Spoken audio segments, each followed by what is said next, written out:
સત્સંગનું મહત્વ.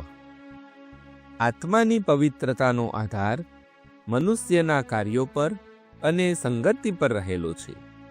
ખરાબ લોકો સાથે રહેનાર સારા કામ કરે તે બહુ શક્ય નથી.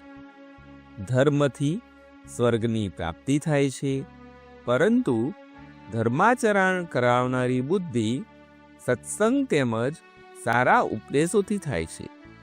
યાદ રાખો કે કુસંગથી વધારે નુકસાન કરનાર વસ્તુ બીજી કોઈ નથી, તથા સારી સંગતિથી વધારે મોટો બીજો કોઈ લાભ નથી. અખંડ જ્યોતિ, ડિસેમ્બર 1956, પેજ 17.